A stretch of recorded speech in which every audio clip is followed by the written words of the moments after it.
The first time I saw my wife cheat on me was in a stranger's blurry Instagram story. The rooftop smelled like champagne and city heat. Laughter bounced off glass railings, echoing into the skyline. Someone called my name, Michael, and a camera flash blinded me for a second, just long enough to forget who I was supposed to be. Newly promoted vice president. Respected. Admired. Married to Jessica, the woman everyone said was out of my league. Picture perfect. Influencer smile, eyes like trouble in disguise. I smiled back at them all, toasted my glass, made the rounds, said the right things, played the role. But in my pocket, my phone buzzed. It was Greg, from accounting of all people. Half drunk and scrolling his feed with one eye closed. Dude, is this your wife? I leaned over. Just curious. Just polite. The screen showed a shaky Instagram story, already halfway played through. Blurry. The bass from the rooftop DJ bleeding through. Someone had tagged hashtag rooftop glow up and hashtag chi nights. But there, between the cuts of champagne glasses and skyline selfies, was the stairwell. And Jessica, pressed against the wall, her leg wrapped around Brandon's hip. My best friend. My groomsman. My brother since high school. They were kissing like it wasn't the first time. Like it was their routine. Like it was home. My throat went dry, but I didn't flinch. Just smiled at Greg and said, that's weird. Played it cool while my pulse kicked in my neck. Greg was too far gone to clock the shake in my hand. Probably just a prank, he mumbled, already switching apps. I watched the video again and again, looping it in my mind even after the screen went black. My hand casually tapping save video before Greg could take the phone back. 24 hours. That's how long Instagram stories last. But I'd already pulled the file, stored it, locked it away. Insurance. I went back to the party. The air was sticky, thick with perfume and fake laughs. Jessica was standing near the champagne tower, radiant in a black silk dress that knew how to start trouble. She looked at me across the room and smiled, like nothing had happened. Like she hadn't just kissed my best friend 5 floors down in a stairwell lit by motion sensor lights and bad decisions. She held her glass up, and I walked over and clinked mine against hers. Congratulations, baby, she whispered, kissing my cheek. Her lips were soft, same lips that were on Brandon 10 minutes earlier. I smiled, took a long sip, and in that exact moment, I started planning where and how I'd break them. Not with fists, with silence, with proof, with precision. See, I work in finance. I don't explode. I calculate. I manage risk. And now, they were my new portfolio. Brandon came over with that smug, cocky smile he's worn since we were 16. Proud of you, bro, he said, pulling me into a hug that lasted a second too long. I almost laughed, almost told him he smelled like her perfume, almost shattered his perfect teeth on the champagne bar. But I didn't. Instead, I laughed with him, slapped his back, called him family, because people like them don't suspect silence. They expect fireworks, drama, screaming. I gave them confetti. That night, as Jessica curled into me in bed, her makeup still perfect, her phone buzzing with likes and fire emojis from the rooftop photos. I just stared at the ceiling, watched the city lights flicker across the plaster, and whispered to myself, let's play. She kissed me that night like nothing happened, like we were still us. The next morning, Jessica made avocado toast and brewed my favorite coffee, dark roast, splash of oat milk, 2 sugars. She danced barefoot in the kitchen to a song she used in her last reel. Said it was stuck in her head. She looked happy, untouched. Like guilt couldn't find her in a $3 million condo with skyline views and smart lighting. I watched her pour the coffee, humming, and I thought about that stairwell, about her leg around his waist, the way she smiled at Brandon like I never existed. Sleep okay? She asked, sliding my mug across the marble counter. I nodded. Best night of my life. She leaned over and kissed my forehead. It was perfect, wasn't it? I didn't answer, just watched her pull out her phone, already editing a slideshow from the night before. The rooftop, the skyline, the toasts, the curated captions. Not a single photo of Brandon. But I knew better. She wasn't deleting him. She was hiding him. I opened my laptop at the kitchen table, pretending to check emails, pretending to be normal. She danced away toward her home studio, talking to her phone like it was a person. Hey loves, just wanted to share some behind the scenes from last night. Her voice faded. I opened the saved video again. Just once. Just long enough to remember I wasn't crazy. Because gaslighting doesn't always come from arguments. Sometimes it comes from smiles, toast, and morning coffee. Brandon texted me around noon. Brandon, you crushed it last night, man. Seriously proud of you. Brandon, you and Jess looked fire. Fire. I stared at that word for a long time. Then typed, appreciate it, bro, hit send. 2 seconds later, he liked my reply. He thought I was still asleep. That I'd taken the bait. That I'd drunk the champagne and swallowed the lie.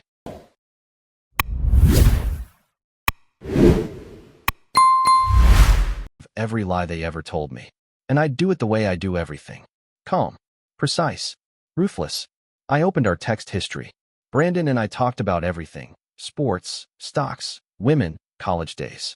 But something jumped out. A string of messages from a few weeks back, when Jessica had supposedly been at an influencer retreat in Palm Springs. Brandon, you still heading out Thursday? Me? Yeah, red eye. Brandon, copy that. I'll keep an eye on the queen. That line didn't hit me until now. I'll keep an eye on the queen. I scrolled further. A few more like that. Casual. Offhand. But then I noticed the phrasing. They'd talk about projects and side work a lot. And the dates lined up. Jessica's trips. Brandon's startup gigs. Same weekends. Same cities. At first, I thought I was seeing ghosts. But now I was seeing a pattern. They were using code words. Project equals meetup. Deliverables equals sex, probably. Side work equals weekends together. My pulse didn't spike. I just noted it like I would a fluctuation on a spreadsheet. Low risk. High reward. At 3:17 p.m. Jessica posted a carousel of rooftop pictures. Tagged me. Captioned, still can't believe last night was real. So proud of my rock. Red heart. 100 comments flooded in. At Brittany Glow, you guys are literal goals. At Hunter Films, power couple vibes. At Wellness Bikara, stop being this perfect please. Perfect. That word again. The illusion was airtight. Professionally curated. Built like a brand campaign. But I knew better.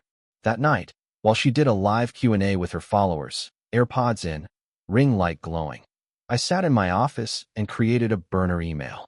Username, Rooftop Echo. Password, Stairwell23. I connected it to a cloud drive. Set up file structures. One for videos. One for screenshots. One for documents I didn't even have yet, but would. Phase 1 wasn't about confrontation. It was about surveillance. She thought she was the star of this show. The center of a digital universe. But the camera had just turned on her. I've known Brandon since I was 16. I never realized he was always watching my life like it was his backup plan. We met in sophomore year homeroom. He had a busted lip from a fight and a grin like it didn't matter. Sat next to me and asked if I had gum. I did. He stole 2 pieces and called me his best friend 5 minutes later. Brandon was charm without substance. He couldn't shoot a free throw, but he talked his way onto the basketball team. Got caught cheating on finals, twice, and still convinced our principal to give him one more chance. Girls liked his swagger, teachers liked his fake sincerity, and I liked the chaos. Back then, at least. He was the friend you didn't trust with your secrets, but somehow always ended up telling anyway. After college, I went into finance. Brandon tried startups. Translation, he jumped from pyramid schemes to drop shipping scams to real estate flips that flipped into bankruptcy. But I always helped him, loaned him money, gave him job referrals, let him crash on my couch when his app launch failed. And when I met Jessica, he was the first one I called. I still remember how he looked at her the night I introduced them. We were at a wine bar downtown. She wore this green silk dress that made everyone else in the room disappear. Brandon didn't blink. He kissed her cheek a second too slow. Said, "You're even prettier than your photos." Like it was a joke. Like he wasn't imagining her without me. I didn't see it then. But I remember now. I remember everything. That morning, I called in a favor. An old client I helped through a messy divorce. Guy owed me big. He gave me the number for a private investigator who specialized in infidelity. Quiet. Discreet. Effective. I called him from my car, parked outside my office, watching the clouds choke the Chicago skyline. His name was Derek. Ex-cop. Didn't ask unnecessary questions.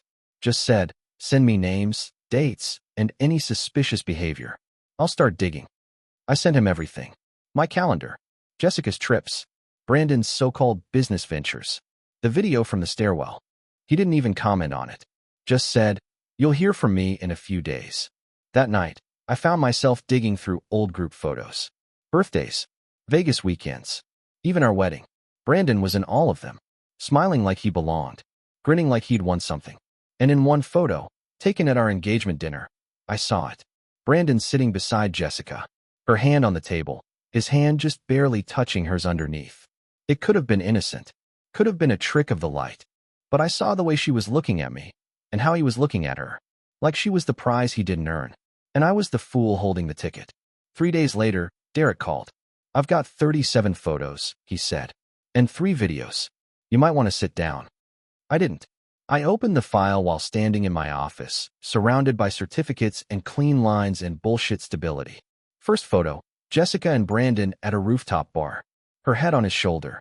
Second photo, them at a hotel check-in desk. Jessica wearing the hoodie I thought was mine. Third photo, I stopped breathing. Brandon's hand on her bare thigh. In daylight. In public. She was laughing, not even pretending to hide. Like I was the secret. Like they were the real thing. Like the husband didn't matter anymore. I sat down. Finally. Looked at those photos for a long time. Then I saved them. Uploaded them to the burner cloud. Labeled the folder, Investment Portfolio. And I added a note. Asset, Brandon. High risk. High exposure. Immediate liquidation, recommended. The woman who told me she hated secrets was living an entire second life in her DMs. Jessica's world lived behind glass. Glass screens. Glass lenses. Glass lies, polished and filtered into something inspirational. To her followers, she was sunshine in a bottle. Hashtag self-care queen, hashtag boss wife, hashtag grateful always. She posted morning smoothie bowls arranged like crime scenes. Midday workouts with captions like, "You gotta sweat for what you want." I used to think she meant ambition. Turns out she meant alibis. The day after Derek's photos landed in my inbox, I started a new phase of surveillance. I knew her passwords. She'd once insisted on sharing everything. Bank accounts, phone plans, even streaming apps. She called it radical transparency. God, that aged like milk. I logged into her influencer dashboard through a Chrome incognito window. Not her main Instagram, the curated public one, but the collaboration hub. The one she used to manage brand deals, event invites, and direct messages with partners. That's where I saw it. Hundreds of DMs, mostly from brands. Some from fans, but dozens from men. Verified accounts. Blue check marks. Influencers. Club owners. A few athletes I recognized. Most were flirtatious. Harmless, maybe. But others? Others reeked of secrecy. At Jake Gaines. Can't stop thinking about that night in Miami. Hope your husband's still on that work trip, winking face.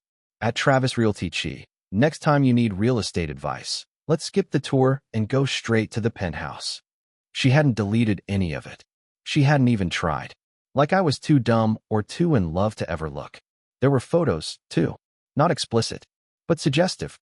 Mirror shots in hotel bathrooms. Cocktail dresses on untagged balconies. A photo of her legs, just her legs, crossed on a yacht deck. The caption read, "Sometimes the water's clearer away from home." I used to think her cryptic captions were poetic. Now I knew they were confessions. I dug deeper. Scanned her calendar. Cross-referenced collab trips with Brandon's out-of-town stints. Miami, Scottsdale, Tulum. Every wellness retreat was a front. Every brand getaway was another escape route. Then I found it. A makeup tutorial she uploaded 2 months ago. Casual. Pink robe. Morning light. Her usual smile. I wouldn't have thought twice until I noticed something in the background. A suitcase. Black leather. Gold zipper. Monogram B.K. Brandon Klein. He'd left it in frame. By accident or ego, I'll never know. But there it was. Clear as day. While she blended foundation and talked about skin hydration, his suitcase sat behind her like a ghost she forgot to hide. I replayed the clip 6 times. Paused it. Zoomed in. There was a scuff on the side. I remembered helping Brandon move that bag when he crashed at our place last year. Proof doesn't always scream. Sometimes it just waits. I downloaded the video. Filed it under a new folder. Brand assets. Because that's what she was turning herself into. A product. A persona. A marketing campaign with no moral inventory. That night, Jessica kissed me like usual. Same soft lips. Same sweet tone. "Night, baby," she whispered, crawling into bed beside me. But I didn't say it back. Not this time. I just stared at the ceiling and listened to her breathing. Steady. Safe. As if she had nothing to hide. She toasted my success while planning her escape. Jessica always said she believed in me. She posted quotes about manifesting and partnering with powerful men. She bragged to her followers when I closed a deal, when I was up for promotion, when I landed the VP title at the firm. She toasted my success like it was hers. But now I know it was something else. A deadline. I found the apartment listings on her iPad, buried in a Safari tab behind yoga mats and Instagram drafts. She hadn't even bothered to hide them. A luxury complex in River North. 2-bedroom. Floor-to-ceiling windows. Furnished. The description read, perfect for a fresh start. Fresh start. She never said those words to me. Not once. She had bookmarked 3 places. All with the same moving date, the 1st of next month. Exactly 30 days after my promotion. She was waiting for it. For the money. For the bonus payout that would pad the account she pretended was ours. I checked the saved application files. Her name was on the lease forms. But what made my skin crawl? The co-signer. Brandon Klein. Not a parent. Not a sister. Not a cousin. Brandon. My best friend. He wasn't just screwing her. He was helping her leave me. Together. The bastard was co-signing the apartment my wife planned to escape to, after clinking glasses with me on a rooftop and posting about how proud she was. I stared at the form for a long time, then picked up the phone, called the leasing agent, used my polite voice, my client services voice. Hi, this is Brandon Klein. I'm following up on the application for Unit 2603. The agent didn't skip a beat. Yes, Mr. Klein. We received your documents last week. Just waiting on the final verification. Jessica mentioned you'd be handling the deposit? I smiled. Yes, I'll take care of it. Can you remind me what bank account she has on file? I'm sorry, I can't disclose that without her authorization. No problem, I said, still smiling. She's right next to me. I'll have her call to approve it. I hung up and saved her number. Then I went quiet. That night, Jessica came home late. Claimed she was shooting content at a downtown studio. She smelled like champagne and lilac. I asked, good shoot. She nodded, slipping off her heels. So productive. Can't wait for you to see the footage. I watched her disappear into the bathroom, humming to herself. The sound of a woman who thought the house she was planning to leave was still her stage. I walked into my office, sat down, opened a new spreadsheet. 3 columns. Lie, date, proof. Row by row, I started filling it in. The stairwell kiss. The texts with Brandon. The burner messages. The lease. Each entry a nail. Each cell a wound she didn't know she'd opened. She thought this was her fresh start.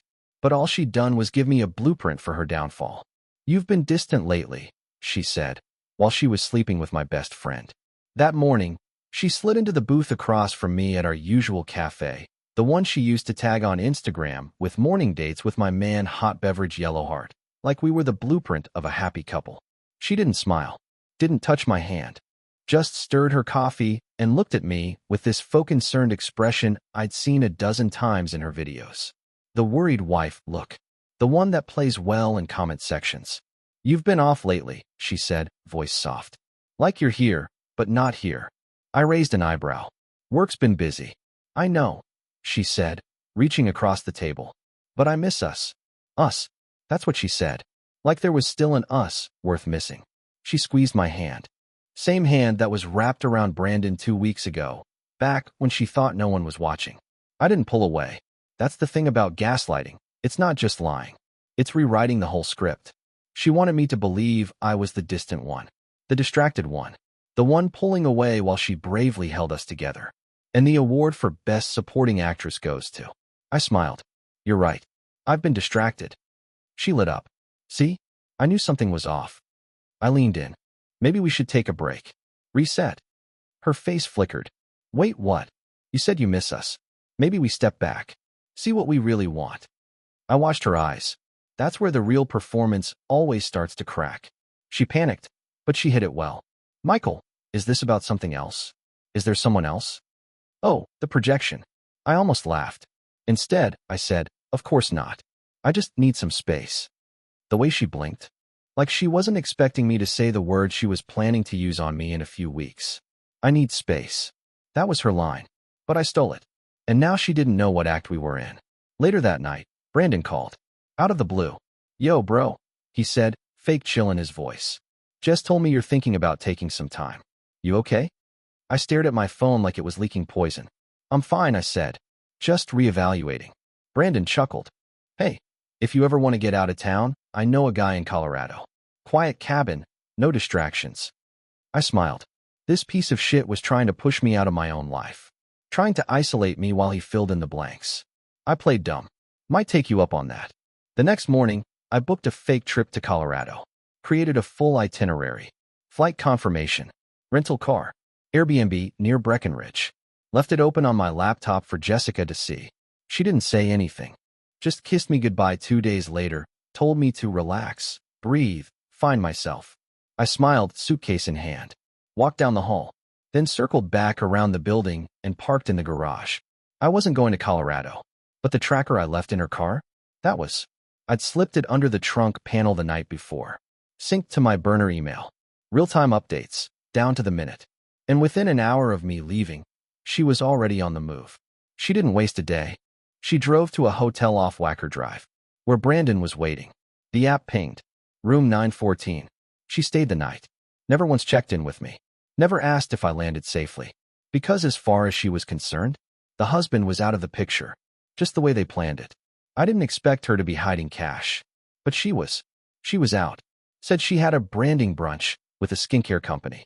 Translation, brunch with Brandon. I was supposed to be in Colorado, remember? But I was sitting in the closet. Not metaphorically. Literally inside her walk-in closet, staring at the wall behind her tower of stilettos, boots, and handbags named after dead French men. I don't know what made me pull the shoe rack. Maybe instinct. Maybe desperation. But there it was. A small black fireproof lockbox. No label. No key in sight. She never mentioned it. Never moved it. Probably forgot it was even visible from the right angle. It wasn't bolted down. I carried it to my office and popped it open with a screwdriver and a pair of gardening shears. Inside, chaos. The kind you don't expect to find in your own home. Stacks of cash. Not much, maybe $3,000, mostly in 20s. A red leather journal. Printed emails. Handwritten notes. And a second phone. No lock screen. No passcode. She was careless because she didn't think I'd ever see it. Because she thought she had me wrapped around her perfectly manicured finger. The journal was mostly affirmations. Scribbles like, you deserve more. Don't settle. And Brandon sees you. Really sees you. Gag. Then I found the letters. Love notes. From him. Brandon had written her these adolescent little fantasies. Pages about building a life, finally being free, and, my personal favorite, watching the skyline from our place. They were dated. Meticulously. Like he thought this would become their memoir. There were receipts too. Fancy dinners. Spa weekends. One from a jewelry store. Not addressed to her, but with her ring size written in the corner. That's when it hit me. He wasn't just playing side piece. He was auditioning for my role. They had a plan. Escape. Replace. Rebrand. But the phone? That's where the Rayall story lived. First thing I did was back it up. To my burner cloud. Then I started scrolling. Text from Brandon, sure. But also others. Anonymous usernames. Some saved only with emojis. Photos. Audio notes. And then I found them. Recordings. Dozens. Of our private conversations. Arguments. Pillow talk. Late night confessions. Jessica had been recording me for months. Some clips were clearly baited. Her asking loaded questions, then going silent. Trying to provoke a reaction. Trying to collect evidence. To use later. In court. In divorce. In the war she thought she'd win. But the worst part? One audio file was labeled, if he gets physical. She was prepping for false narratives. Setting traps. Even though I'd never laid a hand on her. Never screamed. Never threatened. But evidence doesn't have to be true. It just has to be planted. And she was gardening lies like a damn pro. I uploaded everything. Encrypted the folder. Labeled it. Vault. Do not open unless destroyed. And then I sat back. Staring at the screen. Breathing. Just breathing. Not because I was panicking. Because I was ready. She thought she was building a case. But she didn't know. I was building my vault too. Brandon didn't just betray me.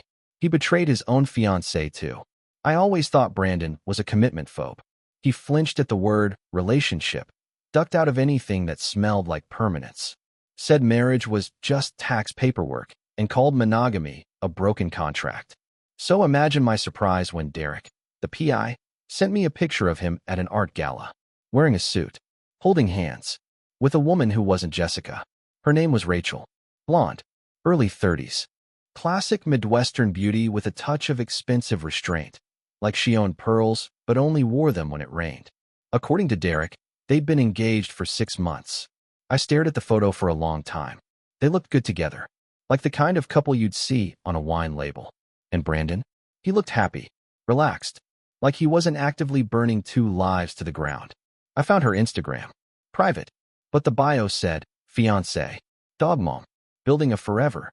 Building a forever. I almost laughed. Or threw up. Instead, I followed her. Waited. And then, 2 days later, I ran into her. Not accidentally. I timed it. She was at the same downtown market Jessica always dragged me to. Organic everything. Overpriced kale and cruelty-free lavender soap. Rachel was browsing candles. I walked up like fate just slapped me on the shoulder. Excuse me, do you know if this one smells as strong as it says? She smiled, held it up. Only one way to find out. We made small talk. Easy. Casual. Then I dropped the match. I think you're engaged to my best friend. She blinked. Brandon. Yeah. He and I go way back. Her smile faltered. Oh wow. He's never mentioned. Michael, I said, extending a hand. You've probably seen my face. I was the best man at his last birthday party. The rooftop one. Recognition. Flicker of confusion. A trace of something sharp beneath it. She was putting pieces together. I think I remember you, she said slowly. I nodded. Funny thing. I didn't know he was engaged. A pause. She laughed, but it didn't sound real. We've kept it kind of low-key. It's not really public yet. Oh, I see. I looked at her then. Really looked. This wasn't a woman playing a game. This wasn't Jessica. This was someone who still believed him. Still thought she was building something solid. I didn't say another word. I pulled the flash drive from my coat pocket and handed it to her. She took it like it was on fire. What's this? Truth, I said. Use it. Or don't. That's up to you. I walked away without looking back. That night, Jessica came home smelling like tequila and designer lies. She dropped her purse, kicked off her heels, and climbed into bed like she wasn't carrying someone else's fingerprints on her hips. You okay? She asked sleepily. Just tired. She nestled closer. We need a vacation. Just the 2 of us. Clear our heads. I didn't answer, because across the city, Rachel was probably watching a stairwell video, reading texts, listening to moans that weren't hers. She'd know soon enough. What I'd known for weeks. Brandon wasn't building a forever. He was borrowing one. And he was about to lose it all. They built their lie on selfies and hashtags. I decided to burn it all the same way. You'd be amazed how easy it is to set fire to someone's reputation with just a caption. No screaming. No confrontation.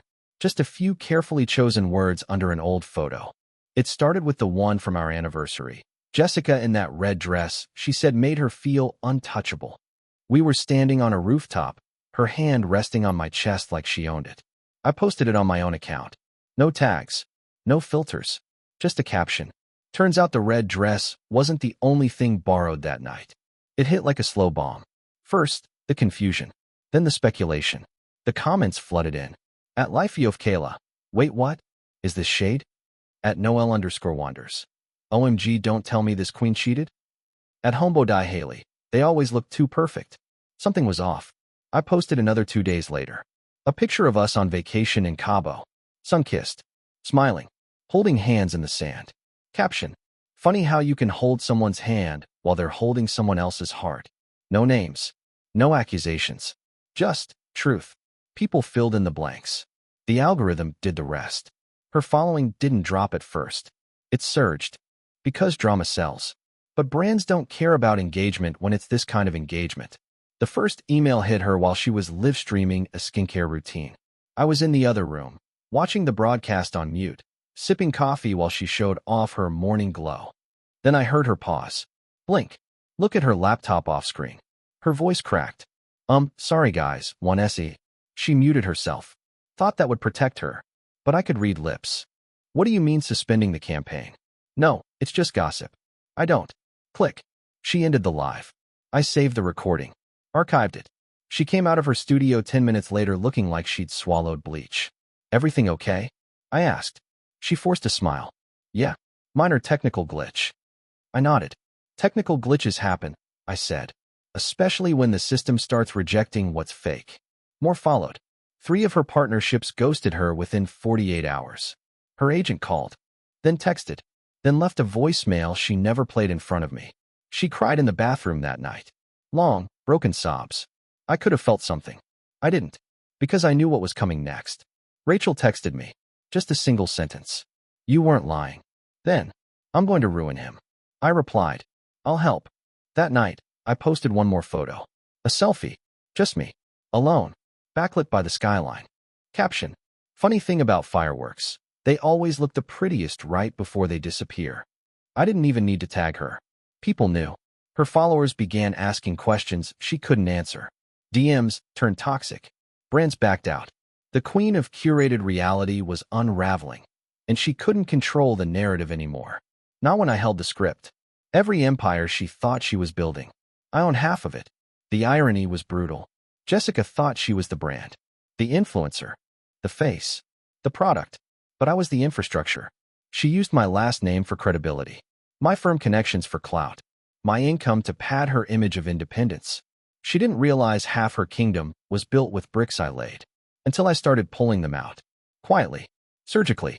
It began with our joint account, the one we used for household expenses, code for her brand shoots, fake lunches, PR boxes, and $600 candles she never lit. I emptied it, not in a frenzy, just strategically. A few thousand here, another few tucked into a private trust my lawyer helped me create months ago. Perfectly legal, perfectly timed. Next, the credit cards. I froze them, all except the one in my name that she used most often, because I wanted her to feel the hit live. And she did. She was filming a sponsored reel when it happened. Mid-sentence. And this serum is literally my holy grail. And if you use oh my God. The smile cracked. She looked off camera, fumbled with her phone, kept tapping. I watched the scene play out from the hallway. Silent. She tried to recover. Sorry guys. Just, tech issues. She ended the stream. 30 minutes later, she stormed into the office. You changed something with the bank? I looked up, calm. Which one? She blinked. Our joint card just declined. On camera. I tilted my head. Strange. Maybe we exceeded the budget. There's no budget, she snapped. I shrugged. Maybe there should be. She stared at me, trying to figure out what game we were playing. She didn't realize it wasn't a game. It was the audit, and she was the liability. Later that night, I went through our LLC filings. Yes, she'd registered her influencer business under our shared trust. Dumb move, because that meant 50% was legally mine. And my lawyer? He was already filing paperwork to dissolve the structure and seize assets. Her laptop, her ring lights, even her dumb neon girl boss sign hanging in the studio like a joke. Every invoice she submitted, every collab deal, all traceable, all taxable, all vulnerable. She thought being an independent creator meant she was untouchable. She forgot who funded the creation. By morning, her inbox was burning. Payment processors suspended. A pending tax review from the IRS. I'd flagged some irregularities in her deductions, through my accountant, of course. She was bleeding, and she hadn't even noticed the sharpest cut yet, because I'd also found her emergency savings, the one she kept in a hidden account under her maiden name. I drained that too, into a trust labeled marital asset reclamation. She called the bank. They told her the account had been flagged for legal reassessment under a dissolution clause. She called me next. Michael, she said, voice shaking. What the hell is going on? I leaned back in my chair. I'm rebalancing the portfolio. This is my business. I smiled. Correction. Our business. Or at least it was. You can't do this, she said, panic rising. You're ruining everything. No, I said quietly. I'm liquidating. You should give a speech, she said. I smiled. Oh, I will. The idea came to me while I was folding laundry. Not glamorous. Not cinematic. Just socks and silence. And a thought that hit me like lightning. They ruined my celebration. Now I'd host theirs. Jessica was still clinging to the illusion that things could be saved. That we were in some kind of rough patch caused by my distance, my mood, my retreat to Colorado. She didn't know I never left the city. Didn't know I'd been watching her the whole time. She sat across from me on the couch that night, blanket over her lap, glass of wine in hand, pretending we were still us.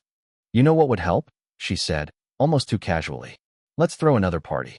Like a second celebration. A belated one. I asked. Exactly. Smaller. More intimate. The people who matter. She thought she was resetting the narrative, pulling the spotlight back on her terms. I nodded. I like that. She smiled. And I started planning. I booked the same rooftop venue. The same caterers. Same playlist, even.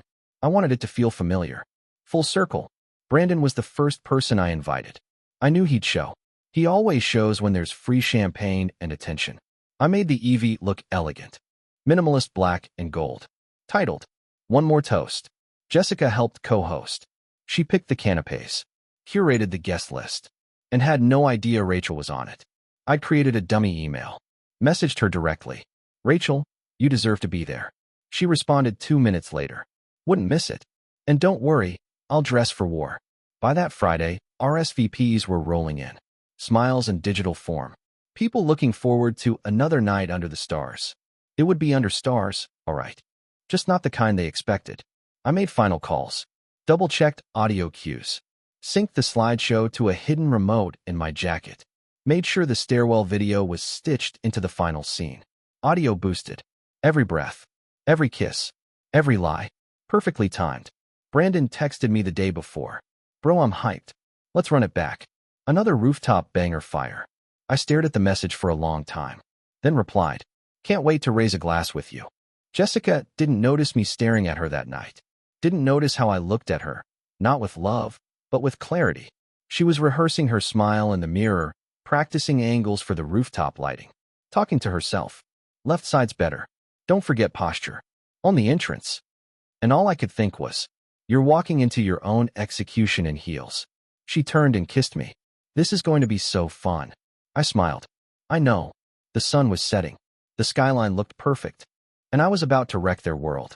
There's something poetic about betrayal under string lights. The rooftop looked exactly like it had the night of my promotion. Glowing, golden, curated. But this time, I wasn't the one being celebrated. This time, I was the architect of the fall. Jessica was radiant. Of course she was. Black dress again. Different cut. Same message. Look at me. Believe in me. Follow me. She greeted guests with air kisses and practiced laughter. Clung to my arm like a woman in love. Brandon showed up 20 minutes late. Which tracked. He was already buzzed. Wearing that smug grin that always screamed, I think I'm getting away with something. He fist bumped me like nothing had changed. Another big night, huh, VP? I raised my glass. To old friends and new memories. He laughed. That's poetic, bro. I almost admired how deep into the delusion they were. The music played. Guests mingled. Champagne flowed. And in the middle of it all, Rachel arrived. Not loudly. Not with drama. Just, gracefully. White dress. Red lips. Cold eyes. She didn't look at Brandon. She walked past Jessica. And came straight to me. Michael, she said, voice low. Rachel. She slipped something into my jacket pocket. A USB. I added some extras, she said. Just in case you needed receipts. I didn't ask what was on it. I just nodded. You ready? She looked across the rooftop. Her ex-fiancé sipping Prosecco. My wife laughing like the lie wasn't choking her. I've never been readier. She melted back into the crowd like smoke. 10 minutes before the toast, I excused myself. Walked over to the AV booth, where the slideshow was set up. Checked the audio one last time. Made sure the stairwell video was cued to the final frame. Volume up. Brightness maxed. Then I walked back to the center of the rooftop. Jessica saw me and smiled. You should say something, she said, tugging at my sleeve. People are expecting it. I nodded slowly. Oh, I will. Brandon clinked his glass. Speech. Let's get the man of the hour up here. Laughter. Applause. A little crowd formed, drinks in hand. The skyline behind me. My enemies in front of me.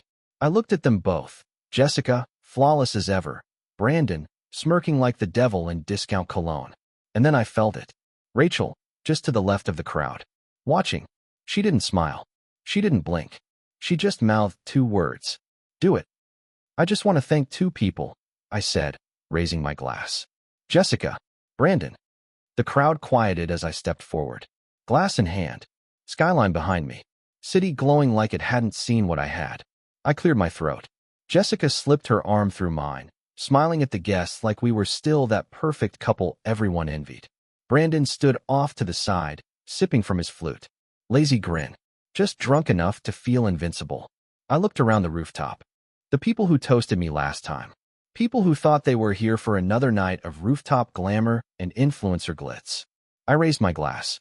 Thank you all for being here, I said. It means the world to see familiar faces. To be surrounded by friends and family. A few smiles. Nods. Especially tonight.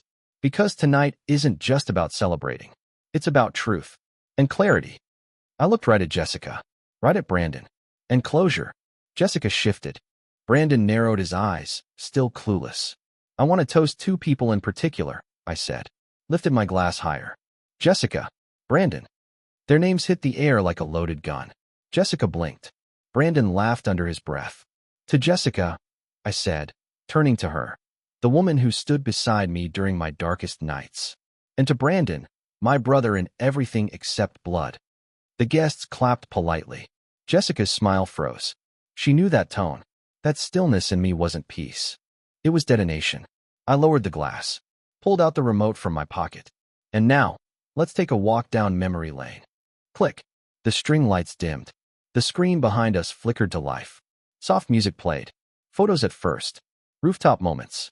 Smiles. Laughter. Then the slide changed. A video started playing. Stairwell. Mid-party. Blurry at first. Then sharp. Jessica. Brandon. Her leg around him. His hand in her hair. The kiss. The moan. The betrayal. Audio crisp and clear, echoing across the rooftop. A gasp rippled through the crowd. Champagne glasses froze midair. Someone dropped theirs. It shattered. Jessica didn't move. Brandon staggered forward. What the hell is this? The screen kept playing. Different angles. More clips. Receipts. Messages. Then a close-up of the lease application. His name. Her signature. Evidence layered like a funeral montage. Jessica finally spoke. Michael, turn it off. But I didn't. I turned to the crowd instead. Funny thing about silence, I said. It lets people show you who they really are. Rachel stepped forward then. Calm. Collected. Took off her engagement ring and walked straight to Brandon. He opened his mouth. She slapped it into his chest. The diamond bounced once before hitting the floor. Keep it, she said. You're going to need to pawn something when this all burns down. Jessica turned to me. Please, we can fix this. Just talk to me. I stepped back. Mic in one hand. Glass in the other. To betrayal, I said quietly. You make the toast. I let the silence hang. Then dropped the mic. They thought I'd come crawling back. Instead, I changed my number. The morning after the rooftop, I made eggs. Sliced an orange. Checked my email like it was any other Thursday. Because to me it was. The party wasn't an ending. It was an audit report. Finalized. Presented. Signed. And now, I was free. Jessica, on the other hand, was flailing. She tried calling 6 times that night. Left voicemails I'll never listen to. Screamed into the first. Sobbed into the second. Begged in the third. By the fourth, her voice was calm. Dangerously calm. Michael, this was cruel. You don't get to just disappear. But I did. I already had. I moved into a condo across the city. Paid in full. No forwarding address. No shared documents. No leftover furniture that smelled like her perfume. I even got a new number. Only 5 people have it. Brandon wasn't one of them. Jessica tried the mutuals, of course. Some texted. Some didn't. The ones that did? Mostly just said, dude, that video. No one defended her. No one defended him. Because once the illusion cracked, the reality was clear. She used people. He used me. And now they were being seen for what they were. I watched from a distance as Jessica's world began to rot. Brands dropped her. Her follower count dipped by the hour. Gossip accounts dissected every detail of the video. People speculated. Dug through old posts. Found inconsistencies. Dug deeper. She posted a black square with a caption. I'm stepping away for mental health reasons. Please be kind. The comments were turned off. Her agent quit. Brandon went radio silent. For a week. Then he showed up at my door. The new place. The doorman let him through because he still thought we were friends. I didn't open it. I just pressed the intercom. Watched him shift from foot to foot. Sheepish, pale. He looked like shit. Michael, he said. I didn't know what else to do. Jessica, she's losing it. I'm losing everything. I leaned toward the mic, played a clip from the vault. Her voice, breathless. You always do it better than him. Silence. Then I spoke. You earned it. I turned off the intercom. Watched him stand there, confused, hurt, furious. Then he left. Slowly. Because even cowards know when they're not welcome anymore. I haven't seen either of them since. But I hear things. Jessica tried to pivot to healing content. Didn't stick. Brandon tried launching another startup. No one bit. Rachel? She's doing fine. Sued Brandon for fraud. Kept the ring. Then auctioned it. Proceeds went to a shelter for women escaping toxic relationships. Poetic. I still have the rooftop slideshow saved on a hard drive. I haven't watched it since. I don't need to. The moment lives in my head like a painting I painted in blood. Revenge isn't about screaming. It's about silence when they expect noise. I signed the divorce papers on a Wednesday. No ceremony. No flourish. Just initials, signatures, and a notary who didn't make small talk. Jessica tried to contest it at first.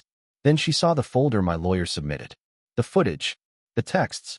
The receipts. The business filings. We didn't need to go to court. She folded like damp paper. There were no tears from me. No final plea from her. Just a man standing across from a woman he used to know. She asked me one last thing. Right before we walked out of that gray government building. Was it worth it? She said. I looked at her. Mascara neat. Lips lined. Posture perfect.